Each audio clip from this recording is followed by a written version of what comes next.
আসসালামু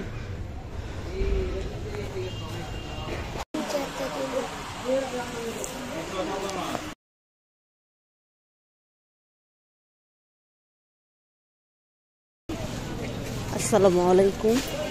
নতুন একটি ভিডিওতে আপনাদের সবাইকে স্বাগতম। আজকে আবার আমি কোয়ার্টারে চলে এসেছি, ধলপুর মার্কেট, যেখানে কম দামে ভালো ভালো জিনিস পাওয়া যায়। যে এটাতে ঘর সাজানোর অনেক জিনিস পাওয়া যায়। তো আজখানে একটা ফার্ম আছে, ওই ফার্মে থেকে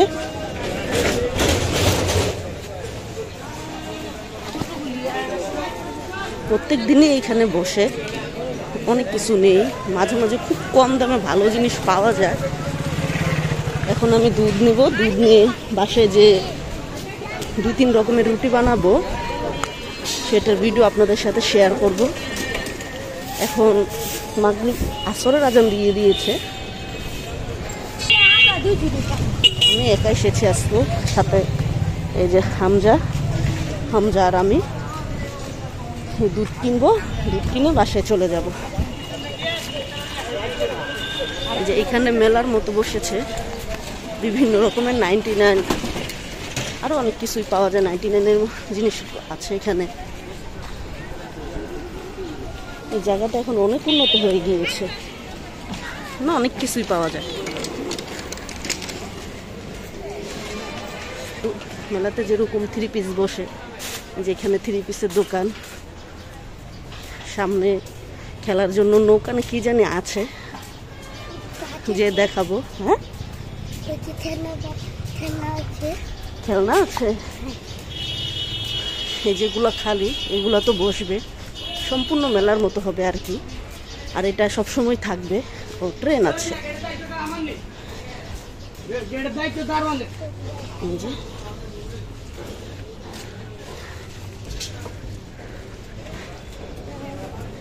এই যে কাচের রেশমি চুড়িগুলো।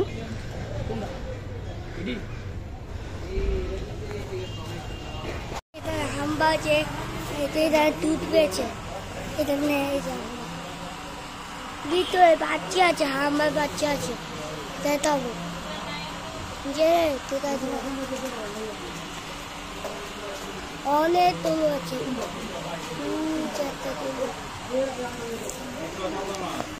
এই যে দুধ কিনে নিয়েছি, 3 কেজি দুধ, 100 টাকা করে কেজি। অনেকক্ষণ সিরিয়াল ধরে থাকতে হয়, প্রচুর ভিড়। কারণ দুধ একেবারে অরিজিনাল, একটুও পানি মিশায় না।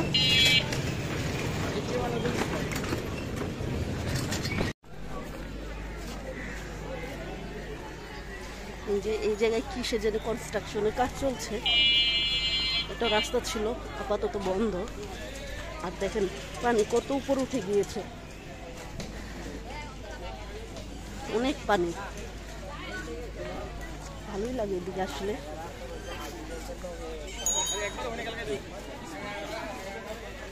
কোয়ার্টারের দৃশ্য। এখন আমি বের হয়ে যাব। এই যে আটা কাই করে রেখে গিয়েছিলাম, দেখেন ফুলে কতটুকু হয়ে গিয়েছে।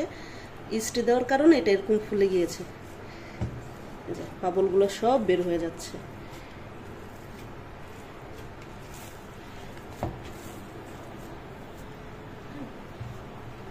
যেতে পারে, কারণ এটা খুব পাতলা, তো সেই কারণে।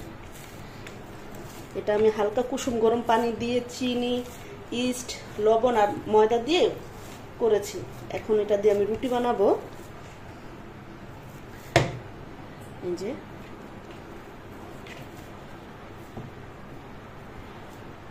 প্রথমে আমি এটাকে ভাগ করে নিই।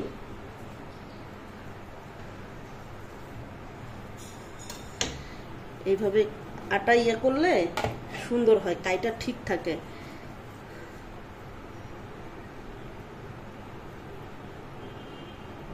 এরকম করে আমি কতগুলো গোলা করে নেব। এক এক করে আমি ওই সবগুলো গোলা করে নিব।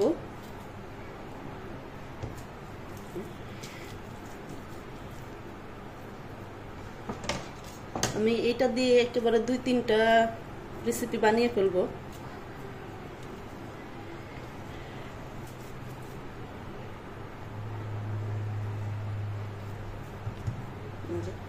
এখন বেলে নিই সুন্দর করে। বেলতে একটু সমস্যা হচ্ছে।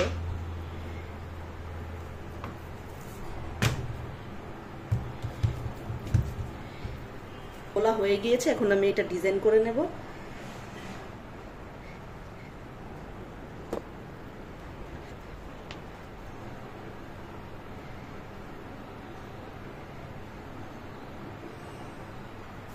প্লেটে রাখার আগে প্লেটটাতে একটু তেল দিয়ে নেব, তাহলে সুন্দরভাবে উঠে যাবে, তা না হলে প্লেটে লেগে যাবে।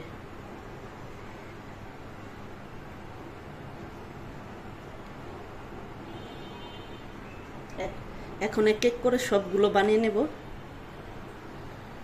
তেলে ভাজবো। একটু রেস্টে রেখে দেব, তারপর তেলে ভাজবো। এই তেল গরম বসিয়ে দিয়েছি, তেলটা গরম হয়ে গিয়েছে, এখন দিয়ে দেব।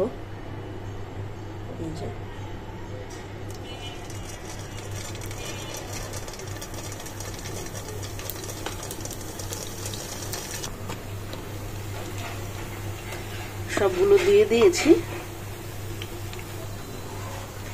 এখন এটার উপরে একটু চামচ দিয়ে সুন্দর করে তেল উপর দিয়ে দেব, যাতে সুন্দর করে উপর দিয়ে ফুলে যায়।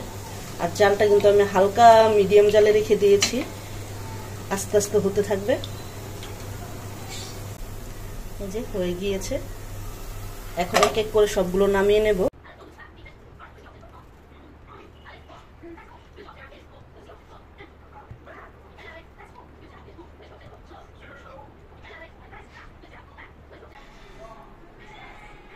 আরেক ডিজাইনের হয়ে গিয়েছে, এটাও দিয়ে দেব। এই যে এই রুটিটাও ভাজা হয়ে গিয়েছে, এখন নামিয়ে ফেলবো। দেখতে কিন্তু খুব সুন্দর হয়েছে, আর খেতেও কিন্তু খুব মজা হয়েছিল। আমি এখন এই রুটিটার উপরে আইসিং সুগার দিয়ে দেব। এই চিনিটা আমি আগেই ব্লেন্ড করে রেখে দিয়েছিলাম, এটার সাথে আমি যখন ব্লেন্ড করি তখন কর্নফ্লাওয়ার দিয়েছিলাম। এরপরও একটু জমাট বেঁধে গিয়েছে, তো জমাটটা আমি হাত দিয়ে ছুটিয়ে দিচ্ছি। আর হ্যাঁ, আমার ভিডিওগুলো আপনাদের কেমন লাগে, যদি ভালো লেগে থাকে তাহলে প্লিজ কমেন্টে জানাবেন, তাহলে আমি উৎসাহ পাবো এবং নতুন নতুন নিত্য নতুন ভিডিও আপনাদের সামনে নিয়ে হাজির হব। আর এই ডিজাইনটার উপরে আমি শুকনো নারকেলের গুঁড়ো ও আইসিং সুগার দিয়ে দেব। আজকের মতো ভিডিও এই পর্যন্তই। আমার ভিডিও আপনাদের ভালো লেগে থাকলে প্লিজ একটি লাইক দিয়ে পাশে থাকবেন এবং অবশ্যই সাবস্ক্রাইব করে বেল আইকনটি অন করে পাশে থাকবেন। ধন্যবাদ। নেক্সট কোনো ভিডিওতে আবার আপনাদের সাথে দেখা হবে। আল্লাহ হাফেজ।